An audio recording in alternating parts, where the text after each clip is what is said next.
आज से ठीक 584 दिन पहले 24 अगस्त 2024 को नरेंद्र मोदी सरकार ने बताया था कि नक्सलवाद का डेथ वारंट साइन हो चुका है और 31 मार्च 2026 तक देश से नक्सलवाद का दी एंड हो जाएगा। और कल ही केंद्र सरकार ने घोषणा की कि देश में नक्सलवाद अब इतिहास बन चुका है। देश नहीं झुकने देंगे में कल हम इसी मसले पर बहस कर रहे थे, लेकिन उसके बाद लगातार ये जो बयानों का दौर चला है, एक के बाद एक कांग्रेस के नेता जब सामने आए और दावे और इतिहास का आईना लेकर जब कैमरे के सामने बातें रखी, तो फिर से आज ये सवाल पूछना लाजमी हो जाता है कि जो काम ये सरकार कर सकती थी वो काम इतने सालों में पिछली सरकार क्यों नहीं कर पाई। कांग्रेस सरकारों में 50 साल तक जिस नक्सलवाद के खात्मे के लिए सम्मेलन बुलाए जाते थे, उसकी केंद्र सरकार ने आज सही माने में सर्जरी कर दी है। यानी जिस नक्सलवाद का 28 में से 20 राज्यों में प्रभाव था, देश के कुल 650 जिलों में से 200 से ज्यादा जिले नक्सलवाद के कैंसर से जूझ रहे थे। 90 जिले नक्सलवाद से गंभीर रूप से बीमार थे, स्टेज 4 पर पहुंच चुके थे। देश के करीब 35% हिस्से पर नक्सली आतंकियों का कब्जा था।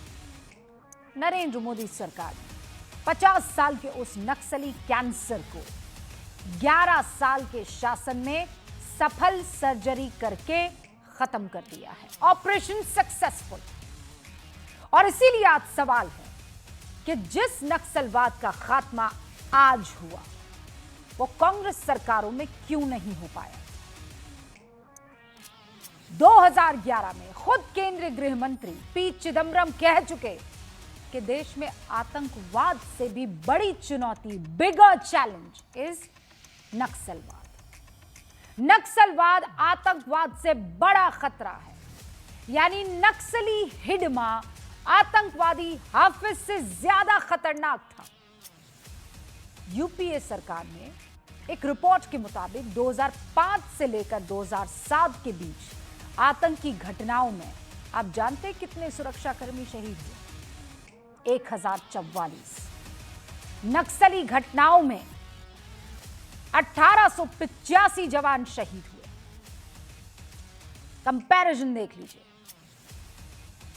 इस वक्त आतंकी घटनाओं में 1343 आम लोगों की मौत हुई उसी वक्त, उसी दरमियान।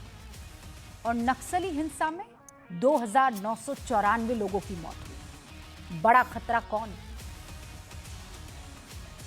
दुनिया में आतंकवादी घटनाओं पर अध्ययन करने वाली एक संस्था यह कहती है कि 2012 से 2015 के बीच भारत में जितने हमले हुए उसमें 43% नक्सलियों द्वारा हुए।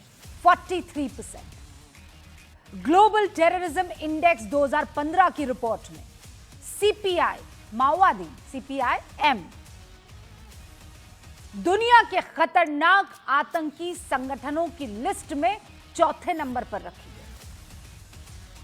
खुद 2015 में केंद्र सरकार ने बताया था कि 40,000 से ज्यादा नक्सलियों को गुरिल्ला युद्ध और अत्याधुनिक हथियारों की ट्रेनिंग दी गई है।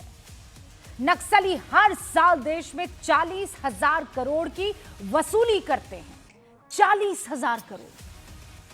केंद्र की एजेंसियों ने भी बताया कि नक्सलियों के आतंकवादियों और देश विरोधियों से रिश्ते थे। इसके बावजूद कांग्रेस उस बीमारी को खत्म क्यों नहीं कर पाई? यह सरकार कैसे कर पाती है? क्या इसके पीछे की वजह वो है जो कल केंद्रीय गृह मंत्री अमित शाह बता रहे थे?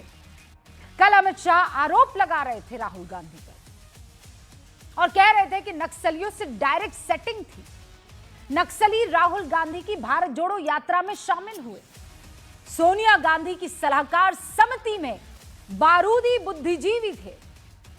और यह भी कहा अमित शाह ने कि 172 जवानों को मारने वाला नक्सली हिडमा जब मारा गया तो राहुल गांधी ने उस वीडियो को पोस्ट किया।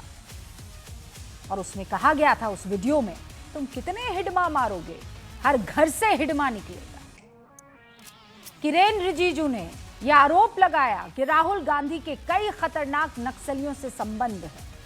निशिकांत दुबे ने आरोप लगाया कि कांग्रेस ने चीन से ट्रेनिंग लेकर आए नक्सलियों को विधायक बना दिया।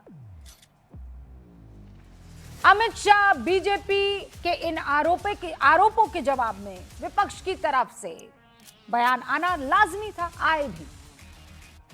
कांग्रेस समर्थक सांसद पप्पू यादव अब से कुछ ही देर में हमारे साथ वो जुड़ेंगे। उन्होंने तो नक्सलवाद को दलित आदिवासियों से जोड़ दिया। वो कहते हैं कि नक्सलवाद का मतलब पूरे दलित आदिवासी नस्ल को खत्म करना है क्या? कांग्रेस के कुछ नेता कह रहे हैं कि जो लोग जल, जंगल, जमीन के लिए आवाज उठाते हैं उन्हें सरकार नक्सली कह रही है। समाजवादी पार्टी के कुछ नेताओं ने एक तरह से नक्सलियों को कवर फायर देते हुए कहा कि नक्सली सरकार की दमनकारी नीति से पैदा होते हैं। और इन सारे बयानों को बहुत गौर से सुनकर ध्यान दीजिएगा, इस सवाल पर ध्यान दीजिएगा कि क्या नक्सलियों के लिए इस नरमी की वजह से ही भारत 50 साल तक नक्सली आतंकवाद के कब्जे में रहा और नक्सलियों से सहानुभूति रखने वालों की वजह से देश के हजारों निर्दोष लोगों और जवानों को शहीद होना पड़ा? क्या नक्सलियों में वोट बैंक ढूंढने की राजनीति की वजह से नक्सली विचारधारा को जिंदा रहने दिया गया और सैनिकों को मरने दिया गया? नक्सलवाद का मतलब पूरे के पूरे दलित आदिवासी के नस्ल को खत्म करना है क्या? सिद्धू कान्हू कौन थे? भगवान बिरसा मुंडा कौन थे? तिलका मांझी कौन थे? लोरी कौन थे? अल्लाह रुदल कौन थे?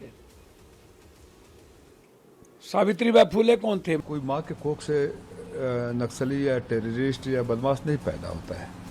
अगर सरकार लगातार इस तरह की दमनकारी नीति अपनाई रहे, भेदभाव करती रहे, लोगों में असमानता का भाव रहे, तो भाषणों में तो अच्छा लगता है, जमीन पर वो हकीकत नजर नहीं आती है। कांग्रेस के नेता राहुल जी, सोनिया जी, वो जो लेफ्ट एक्सट्रीमिज्म, माओइस्ट फैलाने वाले जो नेता है उनसे मिले हुए हैं।